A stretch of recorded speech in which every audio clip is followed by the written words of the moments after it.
Alright, this is 10-Minute Technique, the series where I show you an easy technique you can take away and add to your own writing in just 10 minutes.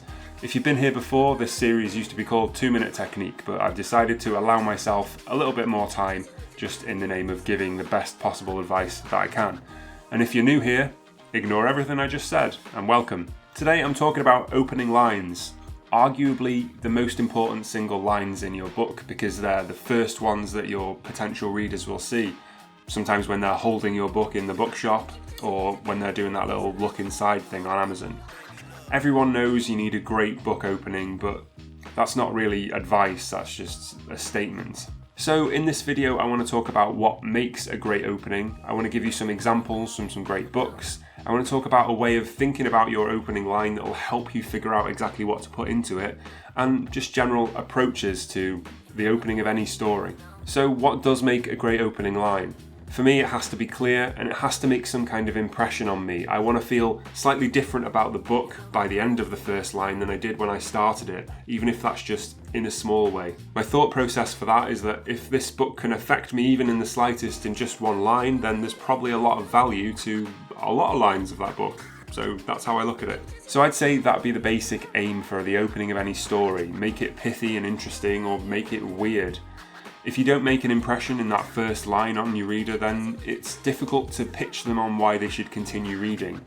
It sounds harsh, but that's just the fact of it. There's nothing worse than the reader having no opinion on the opening of your book whatsoever. Examples then. To me, there's as much value in reading a bad example of something that you're trying to learn as there is reading a good example.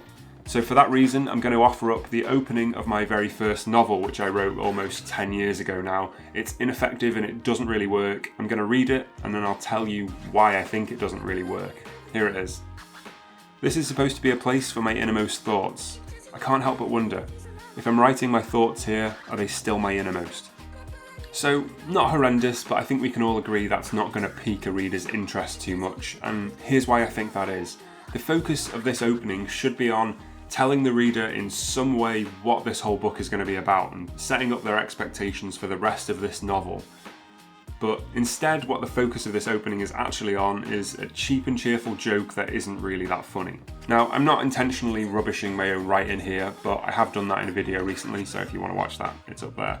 I'm not rubbishing this one, it's old, it was my first attempt, and I think it's a great example of how not to open a story. The thing is, it just doesn't tell you anything about the story at all. And sometimes that can be okay. Vagueness or mystery can be really good when it's done well, but just not giving the reader enough information about what the hell's going on, or not giving them anything to base an opinion on, that's why it's ineffective. The opening should ideally raise questions within your reader, and while this one is a literal question, it's quite clearly rhetorical. Not to mention the whole thing is pretty wordy, and if you're thinking that kind of reads like a teenager's diary, that's exactly what it is. So in order to balance the scales and to fight back against myself, I'll read the opening of another novel of mine, which was a couple of years later, which I think does work as an opening. Again, I'll read it and then I'll talk about why I think it works. His prayers are answered after 18 seconds. So for me personally, this is much better.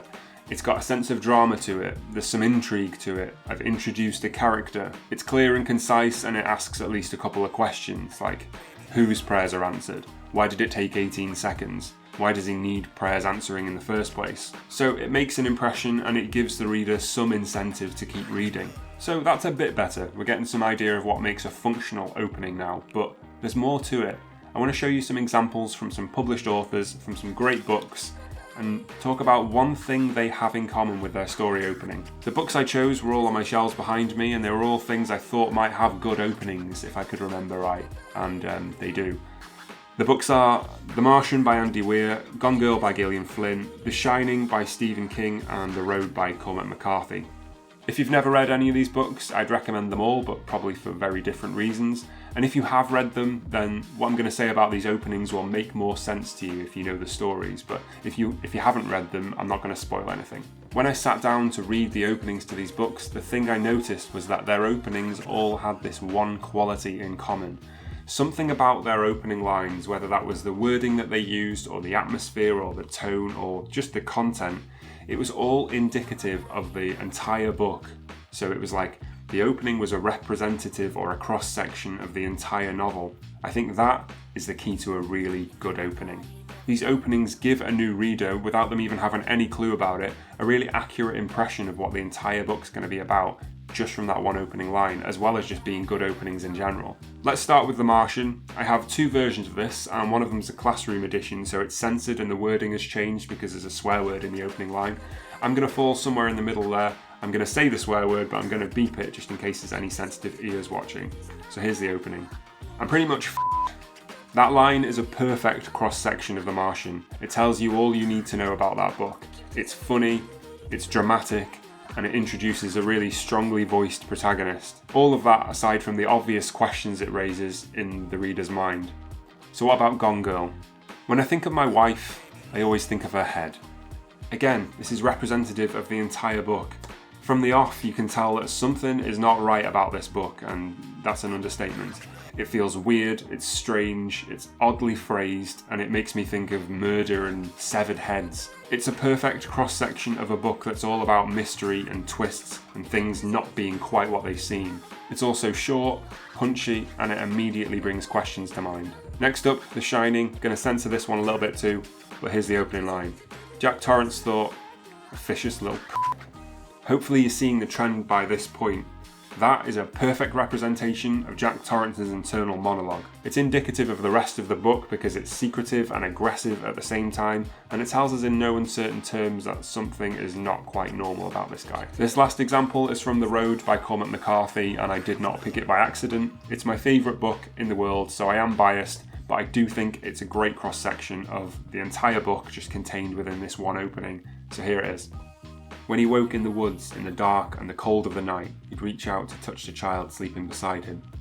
If you've never read The Road, that's the theme or the spirit of the entire book right there, and I don't think any other opening could really do it justice or represent the book as a whole as well as that does. This opening line, of course, asks questions that the readers want answered, so that's an incentive to keep reading for them. But as well as that, just this one line introduces both the main characters, the setting, the theme, and the stakes of the entire novel. Like I said at the start of this video, or I think I did, the opening lines to any story are the most difficult ones to actually get down. So if you're having trouble or you're agonising over how to start this grand story that you've got in your mind, think about trying to write a cross-section of what your book is all about into that first line. If you can somehow give an impression or represent the themes or the spirit of your book in that one line, as well as asking some questions that your reader wants answered, that's the route to a really good opening, as long as you don't give too much away. I started a new novel myself the past couple of weeks, and with that in mind I wrote an opening that I think manages to pull this cross-section effect off while asking a lot of questions of the reader.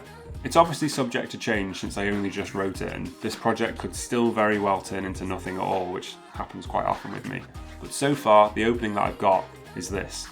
It was too dark to see it coming, but Strauss knew it was there. Maybe I'll change that as I go along, but right now, I'm happy with it. I said in my previous video that I don't really celebrate the small moments or the little achievements in my writing life enough, so I'm sharing that opening with you. I'm really excited about this project, and I'm hoping it leads somewhere. My aim with this channel, as always, is to support other writers and to help them develop their writing as I develop mine. I want to help you tell your best story, so if that sounds like it might be useful to you or you want to be a part of that, consider hitting the subscribe button just below for more videos like this every week. Thank you so much for watching this video, and I'll see you in the next one.